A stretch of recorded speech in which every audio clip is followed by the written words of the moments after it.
क्या साइंटिस्ट ने सोल यानी रूह के होने का सबूत ढूंढ निकाला है? साइंटिस्ट ने जिस्म से निकलती एक बहुत ही वियर्ड चीज, एक ओरे की तरह दिखने वाली चीज को अपने इंस्ट्रूमेंट में कैप्चर कर लिया है। इंटरनेट पर भी आपने देखा होगा, कई रिपोर्ट्स ऐसा क्लेम कर रही हैं।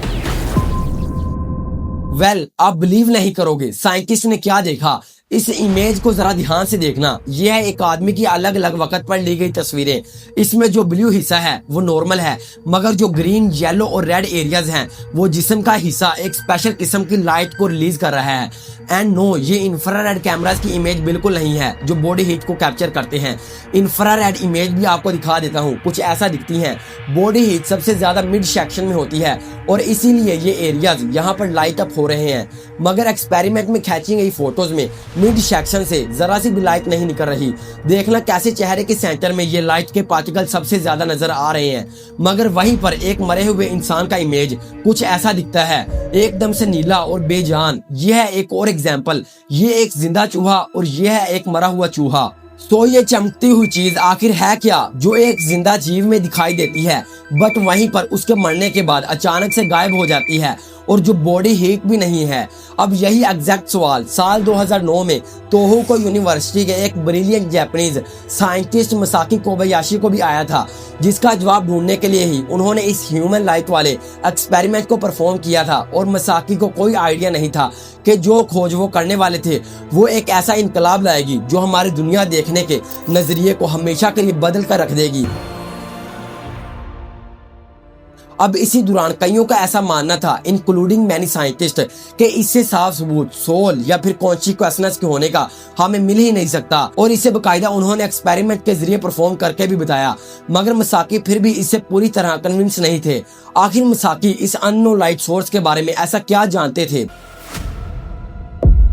साल 1923 सोवियत यूनियन एक रशियन बायोलॉजिस्ट अलेक्जेंडर गोरविच ऑब्सेस्ड थे एक सवाल से कि एक सेल आखिर डिवाइड होकर एक से दो कैसे बनते हैं। इसके लिए वो माइक्रोस्कोप के नीचे कुछ ओनियन की रूट्स को क्लोजली ऑब्जर्व कर रहे थे, और तभी उन्होंने देखा कि रूट के टिप के सेल्स किसी तरह आपस में कम्युनिकेट कर रहे थे। वो एक दूसरे तक मल्टीप्लाई होने के सिग्नल्स पहुंचा रहे थे, मगर स्लो केमिकल सिग्नलिंग के जरिए नहीं, बल्कि इंस्टेंट और इनविजिबल सिग्नलिंग के जरिए। उन्होंने हाइपोथेसाइज किया कि सेल्स कुछ तो इनविजिबल रेडिएशन एमिट करते हैं जो बाकी सेल्स को मल्टीप्लाई होने का सिग्नल भेजता है, और इसी से सेल्स एक से दो होते हैं। इसे उन्होंने नाम दिया माइटोजेनेटिक रेडिएशन। मगर क्या वो अपने इस दावे को प्रूव कर सके? अब उन्होंने एक बहुत ही स्मार्ट एक्सपेरिमेंट डिजाइन किया इसे टेस्ट करने के लिए। उन्होंने दो ओनियंस लिए विद रूट्स, जिसमें एक ओनियन का रूट ग्रोइंग स्टेज में था। इसे सेंडर ओनियन कहा गया जो सिग्नल भेजेगा, और दूसरे ओनियन को रिसीवर कहा गया जो सिग्नल को रिसीव करेगा। उन्होंने फिर सेंडर ओनियन के रूट के टिप को दूसरे ओनियन के रूट पर सही तरह पॉइंट किया और बीच में कोच के पतले से ग्लास को रखा ताकि कोई डायरेक्ट कॉन्टैक्ट या केमिकल सिग्नलिंग ना हो सके। अब कुछ दिनों के लिए उन्होंने सेटअप को ऐसे ही रहने दिया, और फिर जब वापस आकर उन्होंने रिजल्ट को माइक्रोस्कोप के नीचे देखा, उनकी धड़कनें तेज हो गई, क्योंकि रिसीवर रूट के जिस एरिया में सेंडर रूट का टिप पॉइंट कर रहा था उस एग्जैक्ट एरिया में सेल्स बड़ी तादाद में मल्टीप्लाई हो चुके थे, दूसरे अनएक्सपोज्ड एरिया से कई ज्यादा तादाद में। और उसी के कुछ साल पहले ही 1905 में, आपको शायद याद हो, आइंस्टाइन की स्पेशल थ्योरी ऑफ रिलेटिविटी भी पब्लिश हुई थी, जो लाइट को एक फंडामेंटल आइडिया मानती थी। और इसीलिए गोरविच को अब पक्का यकीन हो चुका था कि ये इनविजिबल लाइट या कह लो ओरा माइटोजेनेटिक रेडिएशन वाकई एग्जिस्ट करती है, जो सेल्स को ग्रो होने का सिग्नल भेजती है। और अपनी इसी खोज को उन्होंने फॉर्मली 1923 में एक रिसर्च पेपर में भी पब्लिश किया, जिसके बाहर आते ही मॉस्को से लेकर बर्लिन तक सभी साइंटिस्ट में एक बड़ी लहर चल पड़ी। गोरविच रातों रात रॉक स्टार बन गए और सभी साइंटिस्ट लेबोरेटरीज में इस एक्सपेरिमेंट को खुद रेप्लिकेट करने में लग गए। अब आता है कहानी में ट्विस्ट। कुछ ही सालों में करीब 500 से भी ज्यादा साइंटिस्ट ने जब इस क्लेम को इंडिपेंडेंटली टेस्ट किया तो सभी को मिक्स रिजल्ट मिलने लगे।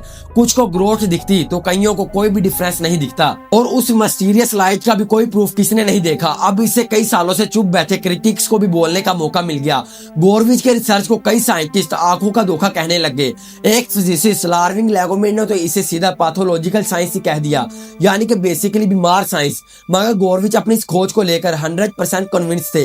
उन्होंने 2 किताबें भी पब्लिश की थी, the theory of biological field 1944 exposure और माइटोजेनेटिक रेडिएशन 1945 और आखिरी वक्त तक अपनी इस आइडिया को आगे बढ़ाते बढ़ाते वो 1954 में फाइनली दुनिया से चल पड़े अपनी बेटी एना गोरविच के हाथों में एक जिम्मेदारी देकर उनकी थ्योरी को सच साबित करने की जिम्मेदारी।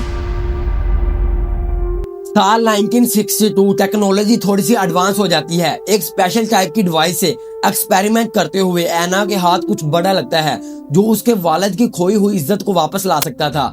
ये डिवाइस था फोटोन काउंटर मल्टीप्लायर। ये बेसिकली जैसे नाम बताता है फोटोन्स यानी कि लाइट के पार्टिकल्स का काउंटर और एक मल्टीप्लायर है यानी कि एम्पलीफायर। जैसे एक ऑडियो एम्पलीफायर माइक में कैप्चर हुए लो ऑडियो इनपुट को एम्पलीफाई करता है, ये डिवाइस भी वैसे ही लो लाइट पार्टिकल्स के इनपुट को एम्पलीफाई करता है ताकि हम उन्हें आसानी से मेजर कर सकें। एना ने इस डिवाइस को प्लांट सेल्स के आगे एक अंधेरे बॉक्स में कुछ वक्त के लिए रखा और कुछ ही देर में पिच डार्कनेस होने के बाद भी ये डिटेक्टर लाइट के पार्टिकल्स को डिटेक्ट करने लगा और वो एग्जैक्टली वैसे ही था जैसे अलेक्जेंडर गोरविच ने कहा था कि ये सेल्स यानी कि कुलियान वाकई में लाइट प्रोड्यूस करते हैं जो बस हमें अपनी आंखों से नहीं दिखाई देती क्योंकि ये 200 से 300 नैनोमीटर के अल्ट्रा वायलेट स्पेक्ट्रम में होती है। Let me explain. ये देखो, ये है लाइट के पार्टिकल्स फोटोन्स। अब फिजिक्स में ये फोटोन्स एक वेव की तरह ट्रेवल करते हैं और इसीलिए हम लाइट को इलेक्ट्रोमैग्नेटिक वेव भी कहते हैं। ये लाइट पार्टिकल्स वेव फॉर्म में डिफरेंट फ्रीक्वेंसीज में ट्रेवल करते हैं मगर हम सिर्फ वही लाइट देख सकते हैं जो 380 से 780 नैनोमीटर की रेंज में ट्रेवल करते हैं जिसे हम विजिबल लाइट स्पेक्ट्रम कहते हैं। मगर क्योंकि ये सेल्स 200 से 300 नैनोमीटर की रेंज में लाइट रिलीज कर रहे थे इसीलिए ये यूवी स्पेक्ट्रम की लाइट को हम अपनी आंखों से नहीं देख पाए। प्लस लाइट के पार्टिकल्स की तादाद भी एक्सट्रीमली कम थी। डिटेक्टर ने बताया कि यहाँ सिर्फ 1 से 1000 फोटोन्स पर सेंटीमीटर स्क्वायर पर सेकंड रिलीज हो रहे थे जबकि एक टिपिकल 60 वोट बल्ब का फोटोन इमिशन होता है करीबन 1 कोटिलियन फोटोन्स पर सेंटीमीटर स्क्वायर पर सेकंड और इसीलिए अब तक लिविंग सेल से निकलती इस लाइट को कोई भी प्रॉपर्ली प्रूव नहीं कर पाया था। साइंस एक ब्यूटीफुल सफर है डिस्कवरी का जो फंडामेंटल से बिल्ड होता है और आहिस्ता आहिस्ता ग्रो होता है एविडेंस के बेसिस पर।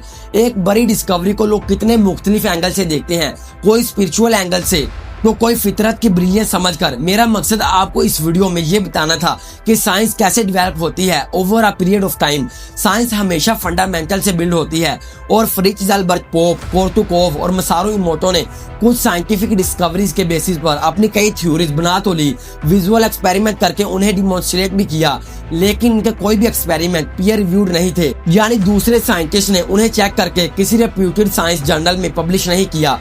पोप का अपने मैजिकल लाइट को कोहेरेंट पैटर्न बनाने का डाटा भी कंसिस्टेंट नहीं पाया गया।